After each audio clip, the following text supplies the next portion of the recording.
Shalom pemirsa, selamat pagi. Kembali kita berjumpa di pagi hari ini. Saya berharap kita semua dalam keadaan baik. Kita pagi hari ini akan merenungkan firman Tuhan, tetapi sebelumnya mari kita berdoa. Tuhan Allah Bapa kami yang di surga, kami bersyukur dan berterima kasih. Tuhan sudah pimpin dalam istirahat kami sepanjang malam. Pagi hari ini kami boleh dibangunkan kembali, disegarkan, dan kami akan merenungkan firman-Mu. Biarlah Tuhan yang memimpin dan menolong kami untuk kami boleh mengerti kebenaran firman Tuhan. Terima kasih Tuhan, di dalam nama Tuhan Yesus kami panjatkan doa ini. Amin. Bapak Ibu, saya akan mengajak kita merenungkan firman Tuhan dari Matius pasal 21 ayat 1 sampai 11. Tetapi saya akan membacakan beberapa ayat saja, ayat 1 sampai 4, kemudian ayat 9. Demikian firman Tuhan. Yesus dielulukan di Yerusalem. Ketika Yesus dan murid-muridnya telah mendekati Yerusalem dan tiba di Betfage di Bukit Zaitun, ia mengutus 2 orang muridnya dengan pesan, "Pergilah ke kampung yang di depanmu itu, dan di situ kamu segera akan menemukan seekor keledai betina tertambat dan anaknya ada di dekatnya. Lepaskanlah kedua keledai itu dan bawalah kepadaku.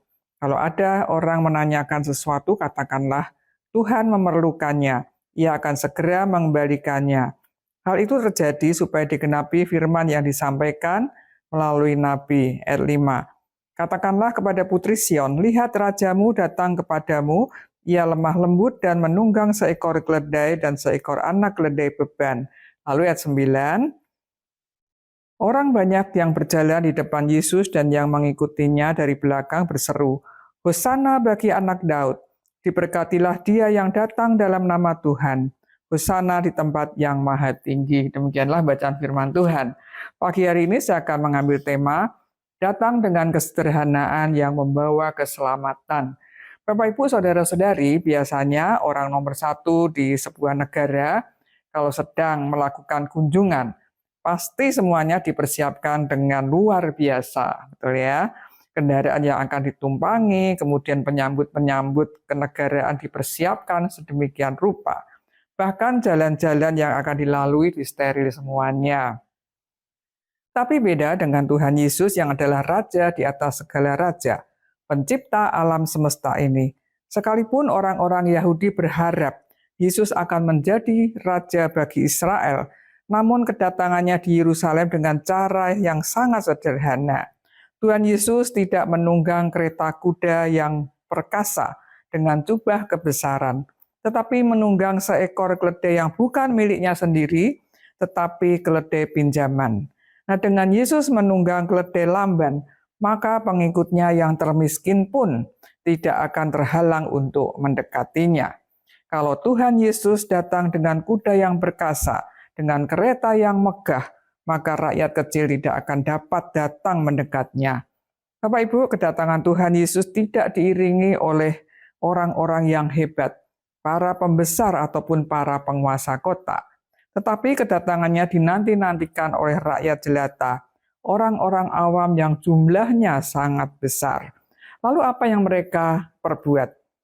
Menghamparkan pakaiannya di jalan, supaya Kristus dapat menunggang keledai di atasnya. Pakaian yang dihamparkan sebagai tanda kesetiaan dan penyerahan hati mereka kepada Kristus. Lalu ada juga mereka yang memotong ranting-ranting dari pohon-pohon dan menebarkannya di jalan seperti yang biasa mereka lakukan pada Hari Raya Pondok Daun yang melambangkan kemenangan, kemerdekaan, dan sukacita. Lalu orang banyak bersorak-sorai dan berseru, Hosana bagi anak Daud, diberkatilah dia yang datang dalam nama Tuhan, Hosana di tempat yang maha tinggi. Mereka mengiringi Yesus dengan penuh pengharapan akan kemakmuran dalam kerajaannya. Sekalipun pengharapan mereka salah, karena kedatangan Yesus sebagai Raja bukan menjadi Raja secara politis dan untuk mengalahkan kerajaan Romawi. Namun Tuhan Yesus tetap menghargai niat mereka dalam menyambut Yesus. Tuhan Yesus meluruskan bahwa kedatangannya ke Yerusalem untuk memproklamasikan bahwa dialah Mesias, seperti yang dinubuatkan oleh Nabi Zakaria di dalam Zakaria 9 ayat 9. Mesias yang datang dengan kesederhanaannya untuk memberikan keselamatan bagi manusia yang berdosa. yang percaya dan menerima Dia sebagai Tuhan dan Juru Selamat pribadinya.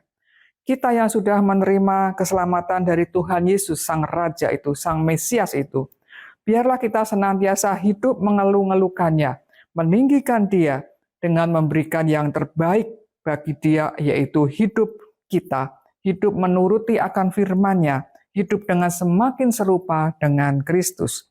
Bagi pendengar yang belum pernah mengundang Yesus sebagai Tuhan dan Juru Selamat pribadinya, mari, masih ada kesempatan untuk memohon anugerah Tuhan, karena Dia datang dengan segala kesederhanaannya untuk menyelamatkan kita manusia yang berdosa. Amin. Mari kita berdoa. Tuhan Allah Bapa kami yang di surga, kami bersyukur dan berterima kasih untuk firman Tuhan yang boleh kami renungkan di pagi hari ini. Kami bersyukur dengan segala kesederhanaanmu ya Tuhan. Engkau datang ke dunia sehingga setiap orang yang mau merendahkan hatinya untuk menerima Engkau sebagai Tuhan dan Juru Selamat pribadi, maka akan mendapatkan pengampunan dan akan mendapatkan keselamatan yang Tuhan sudah sediakan, yaitu surga yang kekal. Kami berdoa ya Tuhan, khususnya untuk pendengar yang belum pernah menerima Engkau sebagai Tuhan dan Juru Selamat. Ketika mendengar berita ini, biarlah mereka juga mau membuka hati untuk menerima anugerah Tuhan. Terima kasih Tuhan, kami juga berdoa untuk pemirsa yang sedang bergumul dalam masalah kesehatan, masalah ekonomi, masalah keluarga, dan khususnya kami juga berdoa untuk kondisi dunia saat ini yang tidak nyaman, yang tidak aman, penuh dengan pertikaian, peperangan di Timur Tengah.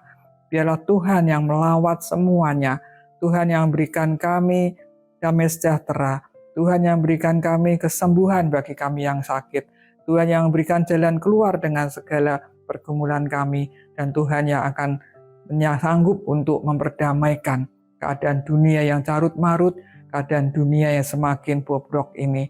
Biarlah Engkau sendiri yang berbelas kasihan, khususnya untuk mereka yang ada di Timur Tengah.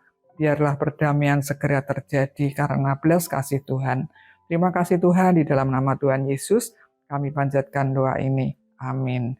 Shalom Bapak Ibu, selamat pagi. Tuhan Yesus memberkati kita semua. Amin.